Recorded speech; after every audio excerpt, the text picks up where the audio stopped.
We've got Jason Herman, and he's got a visitor, Andrew Matthews. I wouldn't want to take the knee right now. Also, our program speaker today is a visiting Rotarian. Gail Henson is the president of the Catawba Valley Rotary Club. Jason is our assistant district governor. Guests of Rotarians in the dining room, any to my right? Any down the middle? Bethany? I'm coming to you. Okay. So you don't have to shout.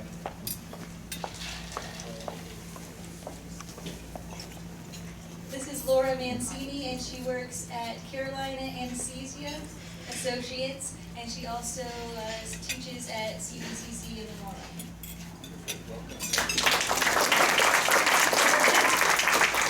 Any other guests in this section? All right, then, this side of the dining room. Back to the door. This table here, I know there are. It's my pleasure to introduce Andrew Matthews. He's an engineer with Matthews Construction Company in Conover, and lives here in Hickory, has 3 young children, and please just welcome him as a visitor to your club.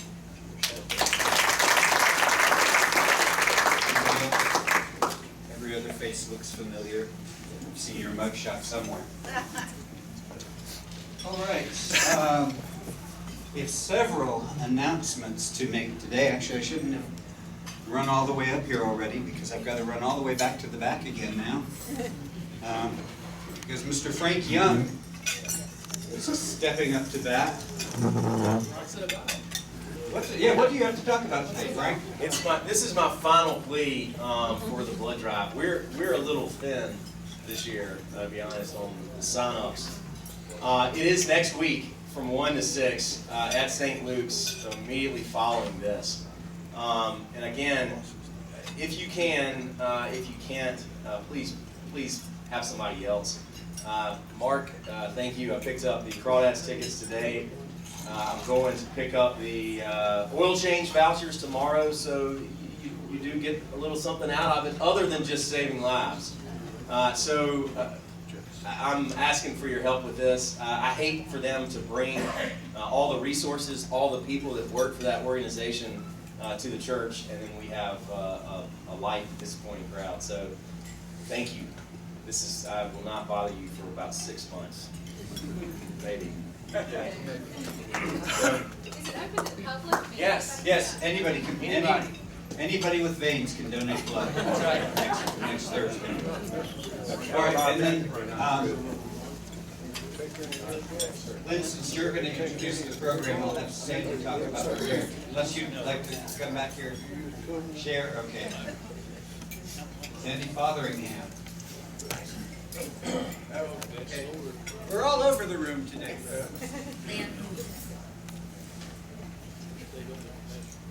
As you know, we are kicking off Rotarian Idol, and this year our date is later. It will be April the 8th, so it will be after the basketball tournament, and for those of you who will be traveling out of state for that, you'll have time to get back.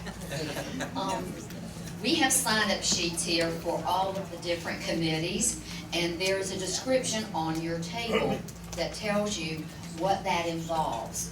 And please look over those carefully and sign up for whichever committee you would like to serve on. And of course, if you don't choose a committee, then we'll be glad to assign you to something. Lynn is going to give us an update on how much we brought in last year and so on. Thank you. Last year we brought in about netted $63,000. That is a lot of money. So this will be our 8th Rotarian Idol. In the past we have netted about $350,000 and spread that over the county and the city, which is absolutely outstanding. In our first billing, we sent out if anybody would like to go ahead and pay for the first half of their tickets, and about half of the club took advantage of that. So we appreciate that a lot. That goes ahead and takes care of something that you don't have to worry about come March and April. So be sure, and I've asked Steve if he could calculate at some point in time how many oranges we would have to sell to net $360,000. I'll have that answer next week. Okay, thank you. It's a lot, I can assure you of that. So be sure and put April the 8th on your calendar, and it's still back at P. Monroe Auditorium. We looked at several different alternatives, but we came back to P. Monroe is the best of the alternatives. Because we're later. Right, our auditions are gonna be moved also. In the past, we've had them in January, so we're gonna be able to move those to February. And we're also gonna be sending out a letter in the next couple of weeks to all of our advertisers, because we had several who indicated that if we got to them before the end of this year, they would be able to do more, because they can use it as whatever with the money left over if they are year-end companies. So we're gonna go ahead and send those out in the next couple of weeks. Tell that our banners too. This year, we're going to do something a little different on our banners. You know, we put those out announcing the date of Rotarian Idol, but we've had numerous calls of people when they see the banner, they're like, oh, well, my daughter or my grandchild wants to audition, and the auditions are completed. So this year, we're gonna put the audition dates on there. So we'll get the banners out earlier so everybody can see, and hopefully that will bring in more people this year to audition. Okay. The city allows to keep them up that long, I know it's 30 days. Well, we'll get that fixed. Thank you, Sandy. Thank you, Lynn. Robert, you're gonna talk, we're gonna have to go visit that corner now. We haven't Robert's got an announcement for us. Thank you. So we have a volunteer opportunity with the Hope Garden. If you've never heard of that organization, they grow food, and much of it stays locally with organizations like CCM, so they're growing healthy food for our community. That's going to be October 20th. Bruce is going to have some information about where we're going, what you need to bring. We'll be finishing up the harvesting season at that time. It may be that we're helping them set up for spring. Gary Knox did let me know that he's filled his quota on digging up sweet potatoes, so he's done for life. So if that's what we got to do, then we'll have to get some of the rest of you in here. But October 20th, mark your calendars. It'll be from 4 p.m. to 6 p.m. and it will be in lieu of the meeting.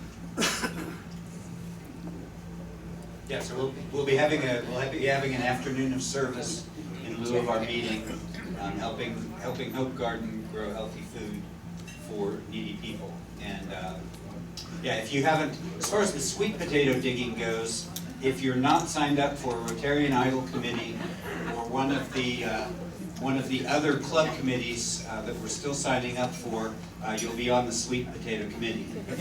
So keep that in mind. After the meeting today, Linda and Philip, you're having a membership committee meeting. Is that right? Just here in the dining room, okay? Any other announcements from the floor? All right, then Drew Van Horn has our Rotary moment.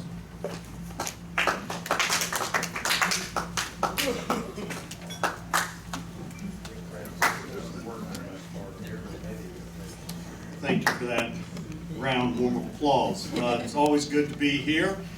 We have some special people with us today. Today is the birthday for 3 of our Rotarians, and I'd like to ask them to stand if they're here with us today. Robert Welch, Bob Singletary, and Anthony Starr. Any of those here with us today?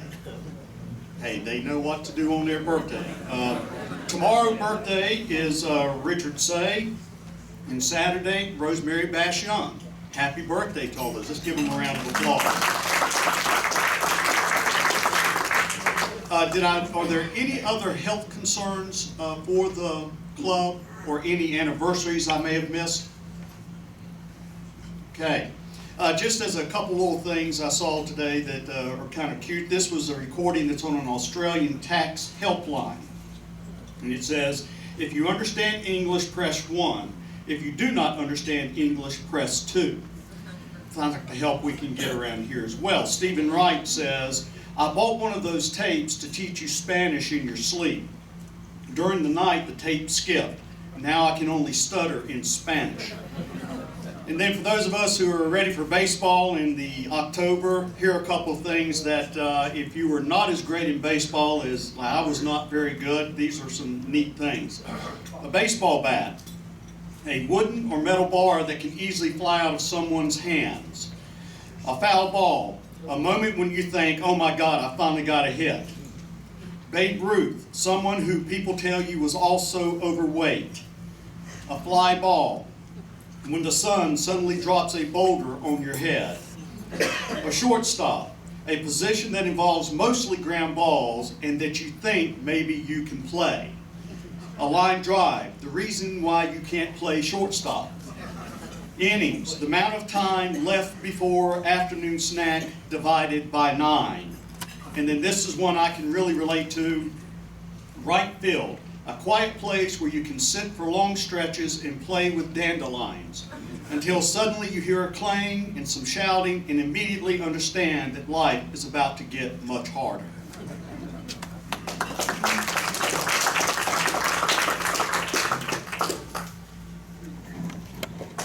Now, I'll introduce Lynn Lair to introduce our program.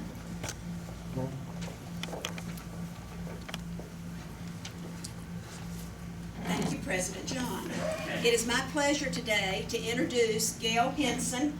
Gail is Director of Early Childhood Education for Catawba County, which just happens to dovetail brilliantly with what our primary focus is in contributions, which is early childhood education. Gail is also president of her club, Catawba Valley, as John mentioned earlier, and she is working on her doctorate degree at Appalachian. So she's a very busy lady. So we will give a warm Rotary welcome to Gail Henson.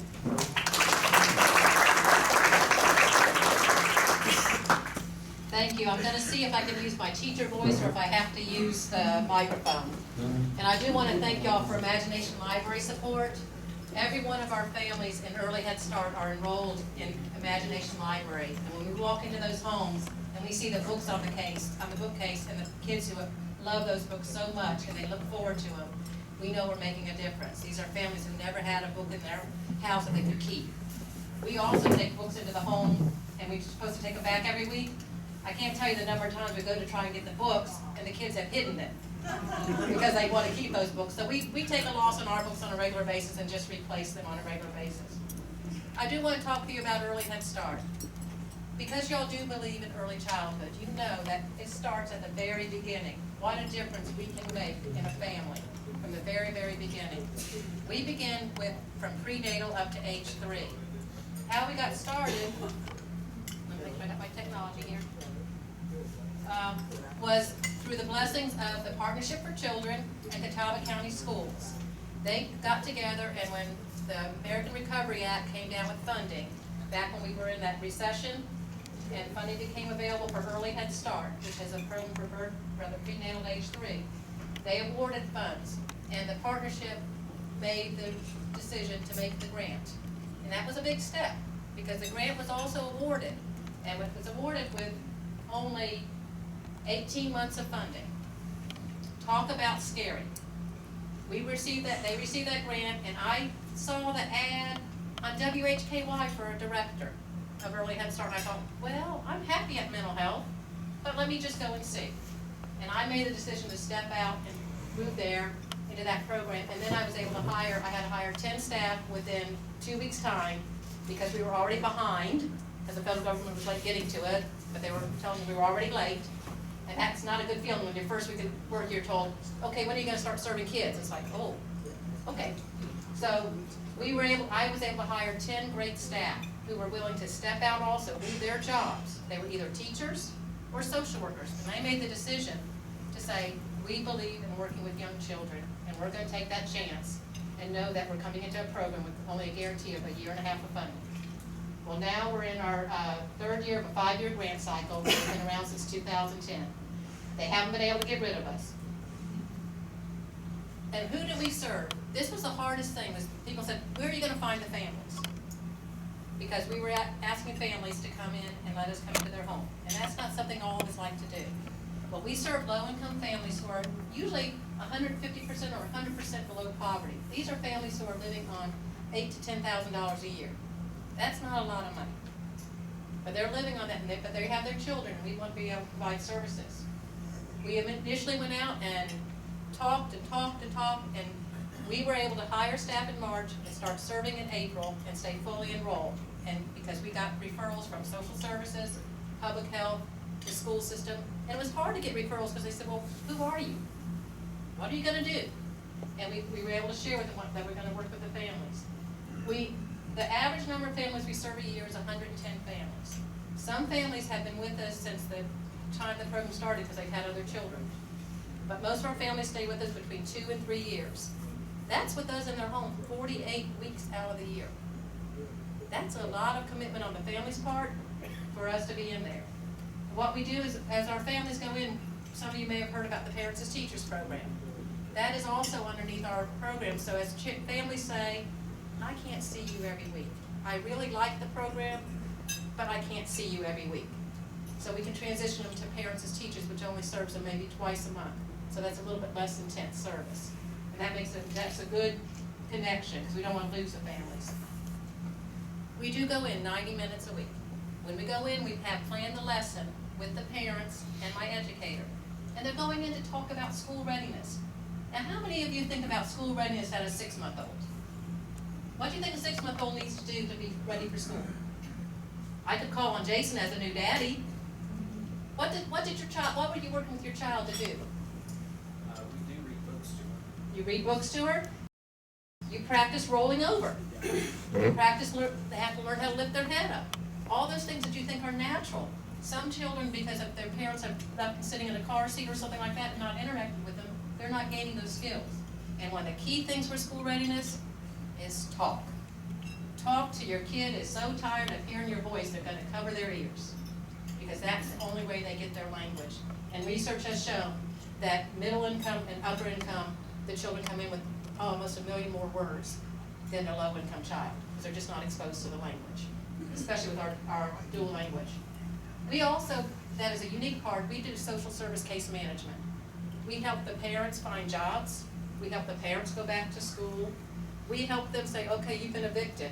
How do we help you get your housing? We serve on an average about 8 to 10 homeless families.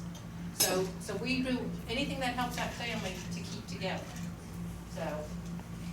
So we do focus on the whole family. We don't focus just on the child. The child is our entryway in the door. That's how we get in the door, and then we develop a relationship.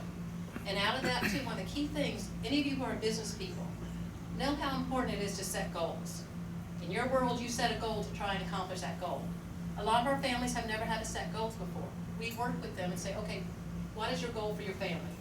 Is your goal for you to get a job and to get further education? How do we do that? And so we set them attainable goals that we work with on and learning how to set steps and how to work in that process. Because a lot of them never experience that. A lot of our, I would say out of our families that we serve right now, probably, this is sad, probably 80% are high school dropouts.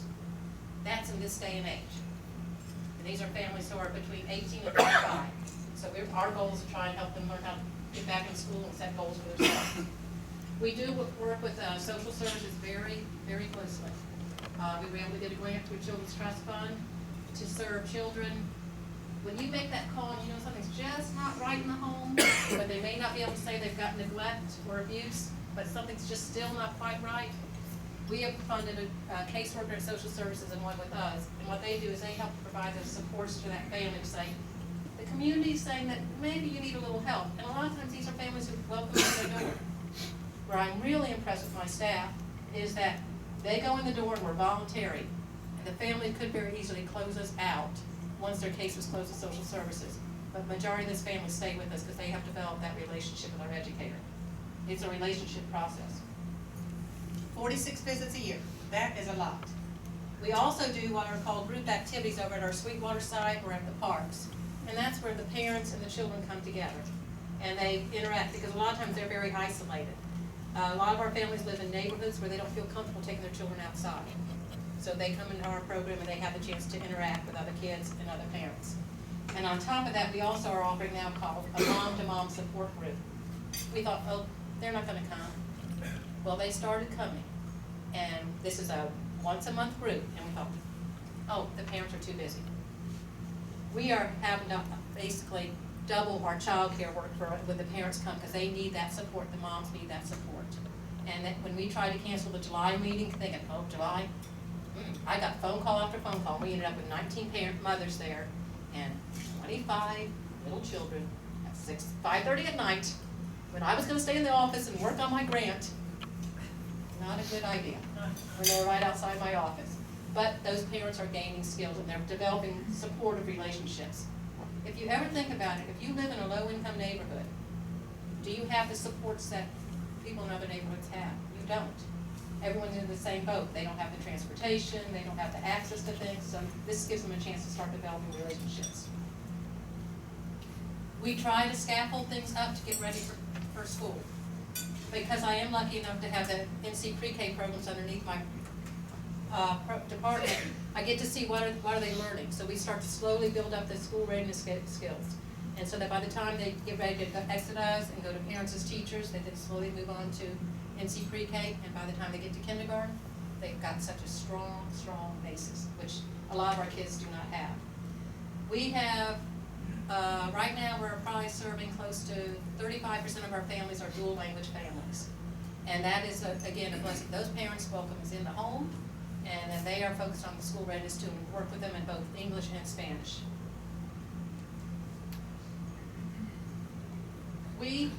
The pregnant women, okay, they tell us they want us to get them in at the first trimester. Well, that's difficult. But then we thought, well, we can't go out and find who's pregnant. Well, it turns out that we are enrolling in the first trimester because a lot of our mamas have had a second child and we're able to enroll with them. And we talk to them about everything from the fetal alcohol syndrome, substance abuse, breastfeeding, anything to help that child get a good start.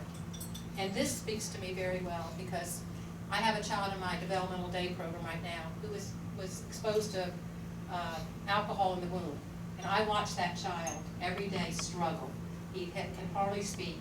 He can't communicate. And I keep thinking, that is something that could have been prevented.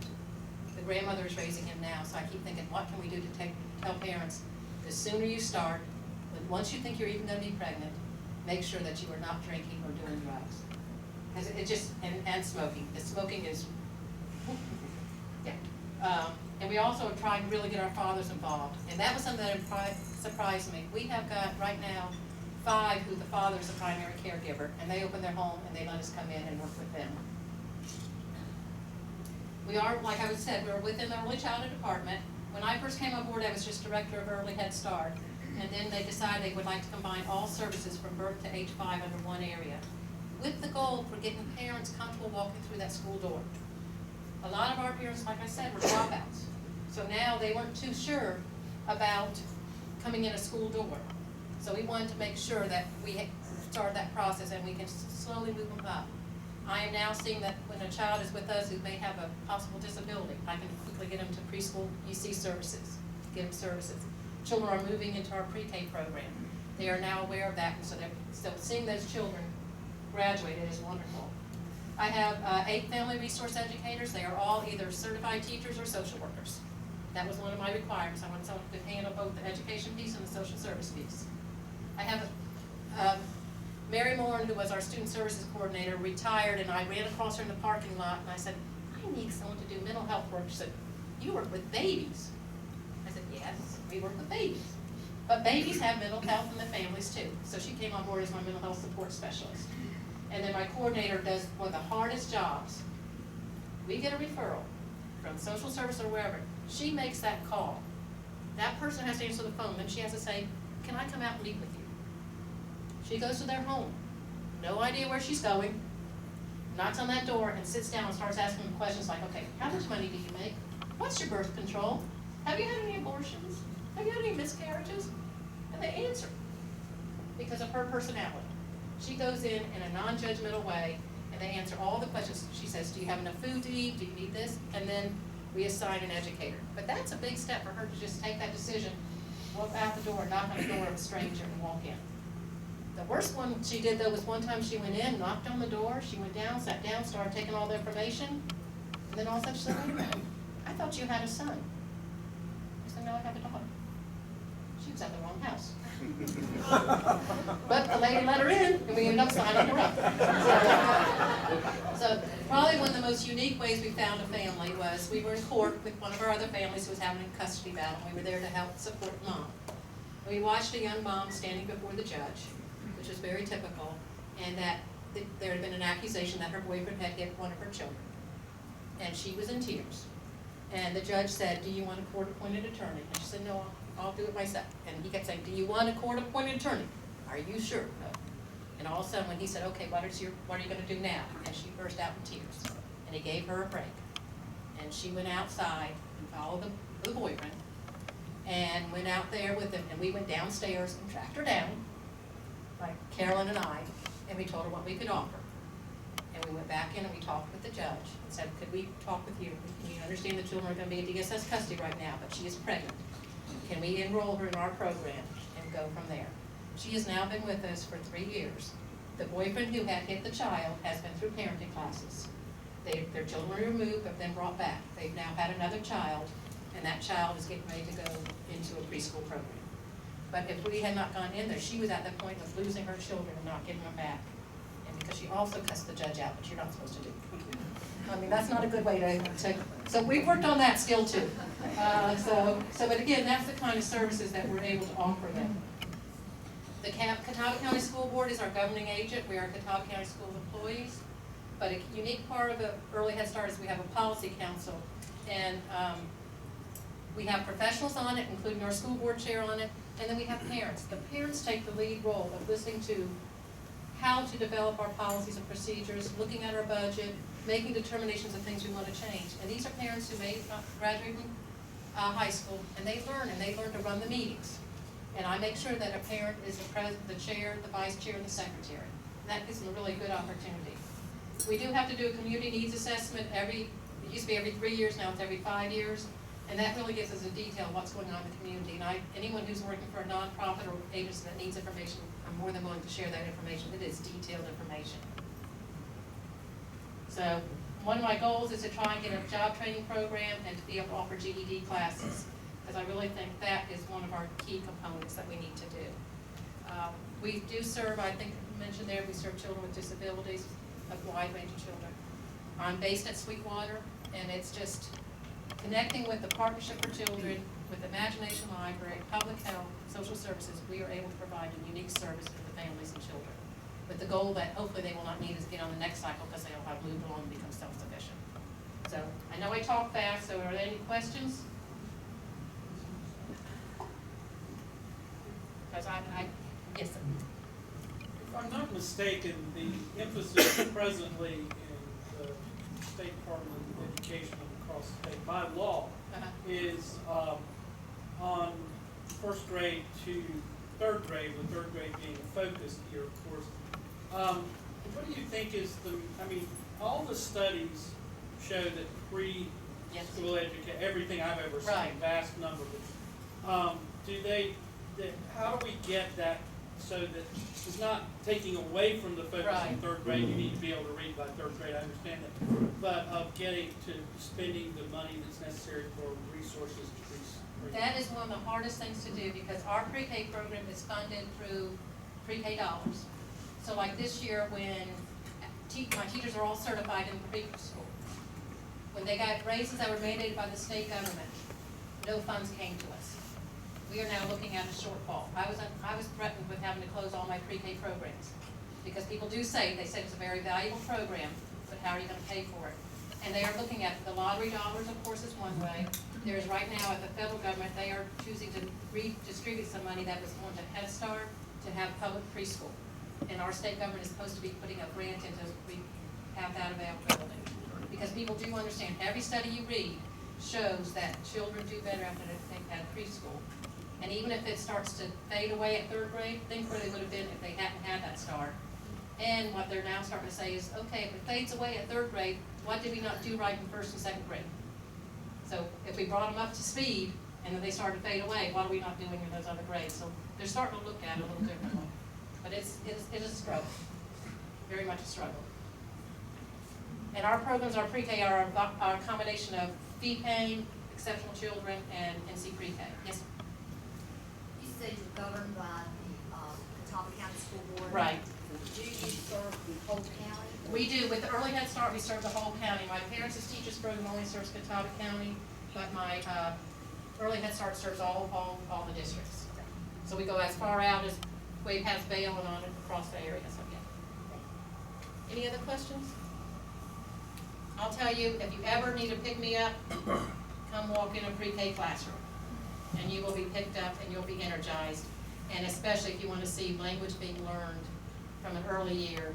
With my school at Sweetwater, I invite any of you to come visit. It's the most diverse school you'll ever see. I've got Indian, Spanish, Asian. I'm getting a little child from Korea who doesn't speak a word of English soon. So it's just an amazing program to come see. Thank you.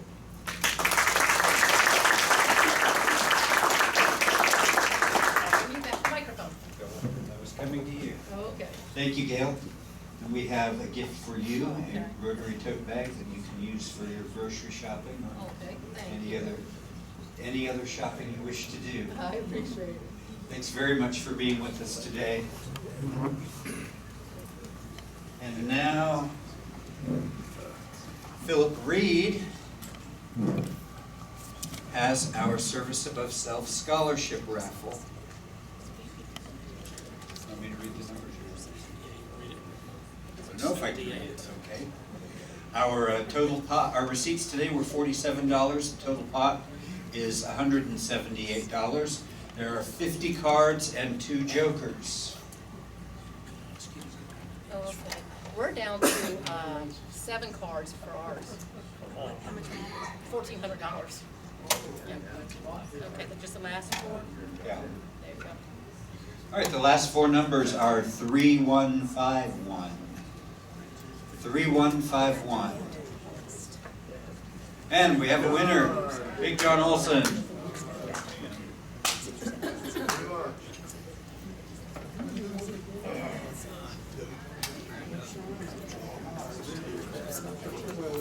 Thank you for all your excitement.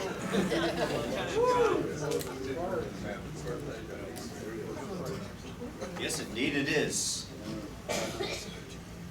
Here we go. Oh, 4 of clubs.